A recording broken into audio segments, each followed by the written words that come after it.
Story 1, Italy. Good food, good weather, and from an outsider's perspective, they seem like a normal group. They've also got some of the most long-lived people in the world, so that's a plus. Story 2, Jamaica, dual nationality, family, friends, and I know the place and the culture. I consider the United States and Australia too, but I don't know if I'd want to live there forever. I haven't tried it. Story 3, well, this decision was made for me a few years ago, and as a result, I live in Sweden. However, my answer is New Zealand. I have never been there though, so it is a bit ignorant of me to say that, but I stand by it. Story 4, France. Healthcare is covered 90% even if you aren't a citizen. You just need a work visa. I am leaving the United States and want to move to Biarritz or Strasbourg. Healthcare is my #1 priority. Story 5. This is a tough one. There are so many amazing places in the world. If I had to pick one country to live in forever, I would probably choose Japan. The mix of history, culture, and modern life is amazing. From the busy streets of Tokyo to peaceful temples, there is so much to see. Plus, the food is delicious. It would be a challenge to learn the language and adapt, but I think it would be worth it for the experience. Story 6. Probably Thailand. Good vibes, great people, and the food is not bad either. Plus, who would not want to live where sorry is basically a national pastime? Story 7. Ireland. But since I've been living in the same city for 15 years and the city isn't socially suitable for young people, I also kind of want a country where my social life enriches and where cinema and art are appreciated. A country where I can make my dreams come true. Actually, just moving to another city that is more suitable for young people in my country would help me a lot too. But I can't since I'm studying at university. Story 8. Particularly Eastern Siberia. Lived in Yakutsk right after communism went into a career slump. Would do again, but only if President Putin was long gone. Story 9. I'm a Russian guy who has lived in Russia my entire life. I love my country with its beautiful views in every season except autumn because it's very dirty and slimy here. We have very cheap prices compared to Eastern countries and not that bad quality of the stuff we produce, and this is the main reason I want to stay here.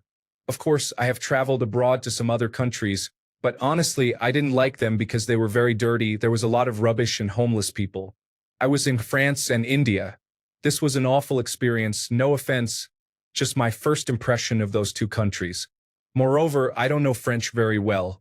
I can understand people when they talk very slowly and understandably, but of course, everyone is busy, and no one is going to do it. So, this is the main reason I want to stay in my country for the rest of my life, but I probably won't do it because I think the next world war is going to start soon, so I will leave for Kazakhstan, for example. Story 10. Samarøy, Norway. Just saw it on TikTok, and I think it would be an interesting place to live. But I'm not sure if I can survive there since I'm a beach and summer kind of person. Story 11. I'm Australian. Life is pretty good here, but I'd like to experience living in the United States or Canada one day. Some Scandinavian country would be cool for a little bit, somewhere like Norway or Sweden. Other options would be Ireland or Germany, maybe Japan too. Story 12. Oh, Bangladesh. What a delightful place, where the air is always a perfect blend of dust and humidity. The traffic? Truly a life-changing experience. Nothing quite like the thrill of waiting for hours in a car, inching along with the honking symphony as your soundtrack. The food? Absolutely unforgettable, especially if you're a fan of spices that will leave you in a state of fiery bliss. And don't forget the ever-present charming power outages that keep you on your toes. Truly, a hidden gem for those who enjoy the challenge of extreme weather, bustling crowds, and constant surprises. Definitely a must-visit for the adventurous spirit. Story 13. I would absolutely hate this no matter what the country is. But if I don't have to work and have unlimited money, it would probably be the United States. There are a lot of different choices there if you have money. If I still have to work, probably France. Those people enjoy life at a slower pace. I'd choose Spain in a heartbeat if the economy there were a bit better. Story 14. After watching The Lord of the Rings, I decided to look for information about New Zealand, where this film was created. I liked the nature, opportunities for work, and maybe the calmness. I really want to visit this country and possibly make a decision to move. Story 15. Either I will move back to the United Kingdom or make my life in France. I currently live only a few hundred meters from the border, so not all that much would have to change. Story 16. Australia. I grew up in the country here, so I feel like all the wildlife would be awesome as long as I don't get killed since it's Australia and every other thing can kill you. Story 17. Vietnam would be high on the list. I currently live in Thailand. I don't want to move back to the United States, and I definitely don't want to teach in the United States anymore. Story 18. Are you also set for life financially? I wouldn't mind living in California close to San Francisco. My kind of climate, close to national parks, fairly short flights to Canada, Hawaii, or the East Coast. However, healthcare is lacking, so I'd only do it with plenty of money. Another downside would be being far from Europe, which has some of my favorite cities. Another option would be the United Kingdom, along the southern coast somewhere. Good rail connection to London for easy international travel. New Zealand would be amazing, but too isolated. Language barrier would be too difficult for Japan, plus still isolated since I love Europe and the States. Iceland would also be a big contender, since the landscapes are gorgeous and there are no mosquitoes. However, language and being far away from other countries are drawbacks. But with enough money. Story 19. Great Britain or Canada. I speak the language and they share common cultural similarities. Britain less so, but my degree is in history, and I have been fascinated with British history since the Romans occupied it. Living there would be an adventure. Story 20. I really hate when it's cold, but I also really hate horrible heat and bugs. So give me very warm countries that still are not tropics per se. Story 21. France or Scotland. I've lived in both and loved it. A little cottage by the sea in Scotland, and we would get the occasional seal lying on the rocks. Beautiful, calm, and away from people. Story 22. As an old guy, I'll say that I want to live in the country that my family lives in. That's what keeps me from living all over the world right now, but it is so worth it. Story 23. Somewhere warm, where the wind can caress my flesh without giving me shivers, where I can feel the sand beneath my heels and where almost nothing in the sun. Story 24. Moving to the Philippines when I retire. My family is from there, but I was lucky enough to be born in Canada. I'll be a king out there when I'm done working. Story 25. Canada, other than directly by the border, I've never had any issues with Canadians. I've heard stories that they can be as racist as anywhere else, but I haven't personally experienced any there. Story 26. Canada. More specifically, Vancouver, British Columbia. I am an Irishman but lived in Vancouver for a few years. A truly magnificent city. Yes, it has its own issues. Name a city that doesn't, but overall it's an amazing place to live. Story 27. Italy. The economy is kind of bad, birth rates are low. I would move for the food, weather, and the people. I love how passionate they are and how freely emotions are expressed. Story 28. I would immediately say the United States if it were not for your healthcare system. A decade ago, I would have said the United Kingdom, but they have really lost their way. Probably picking the United States and hoping I stay healthy. Story 29. Question.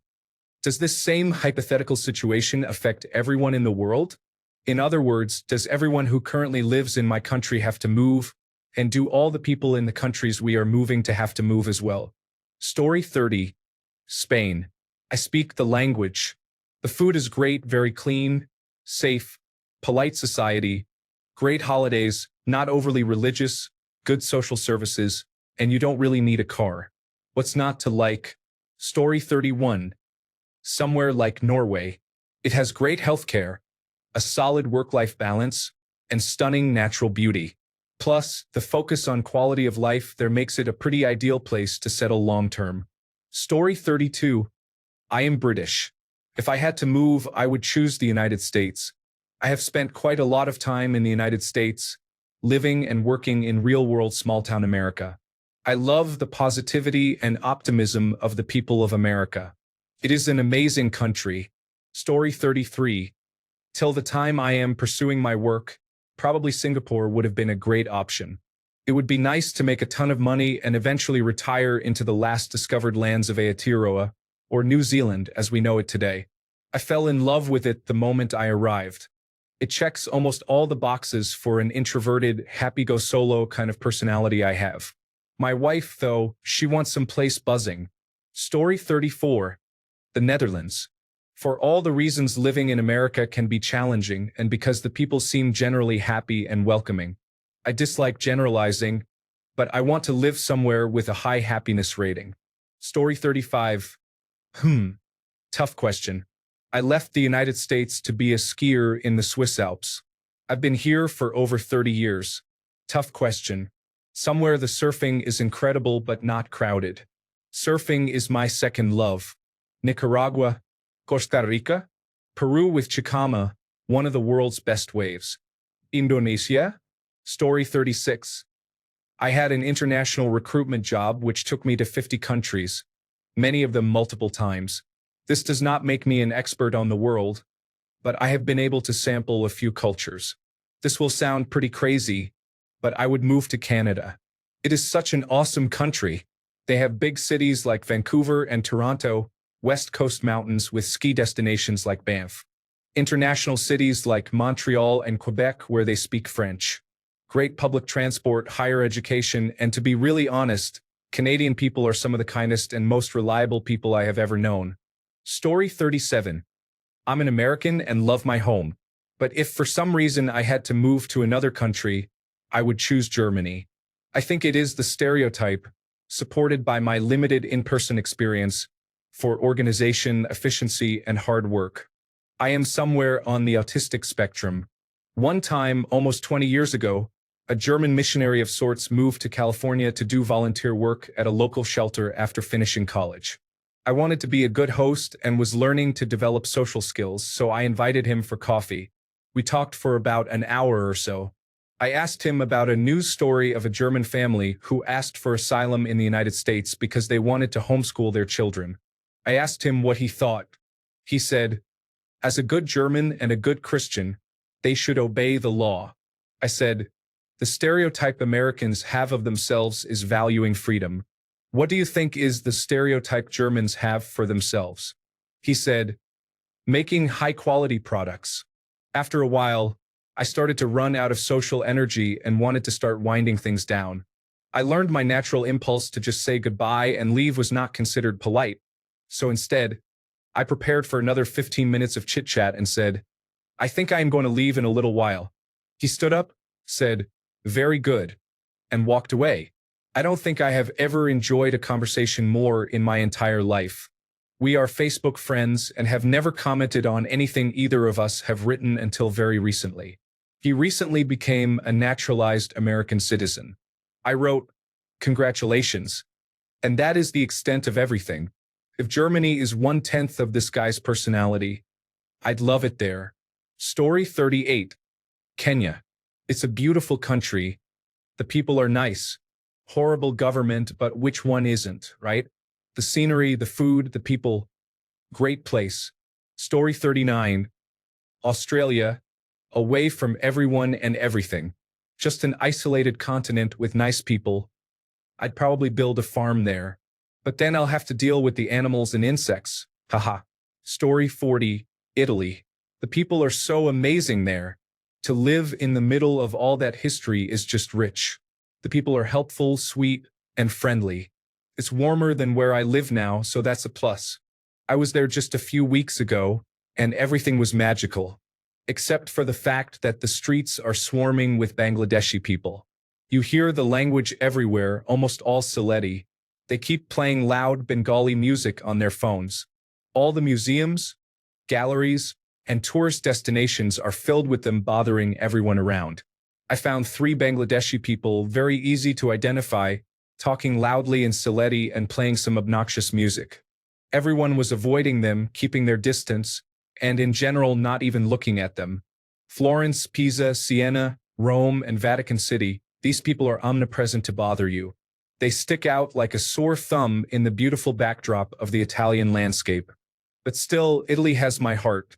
I'd love to live there. Story 41. Peru. It's where I want to retire eventually, although I don't really know how practical it is.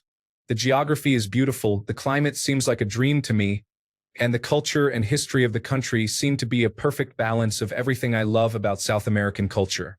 Story 42. Because of my medical needs, I am very dependent on my family for help, so it would have to be someplace they could also go, so I would say Canada. If my medical condition were not a factor, then Austria. Story 43. Honestly, probably Iceland, but that is where I want to live and probably not where I want to work. Or maybe there is a need for snarky biochemists there. Never really looked into it. Story 44. I heard New Zealand would be a good place if things ever go wrong and a good place even if they don't. Then again, my neighboring countries aren't bad. I even speak the language of 3 of them, plus I'd be closer to friends and family. Story 45.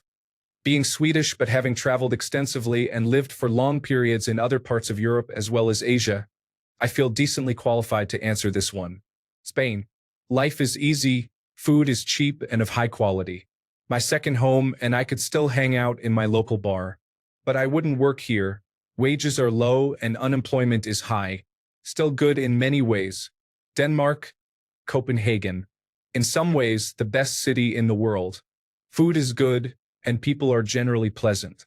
Work is well paid overall. They have that hygge down to a T. 3. Japan.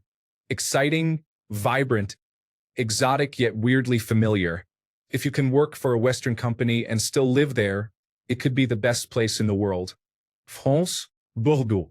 As exciting as Paris is, I prefer Bordeaux.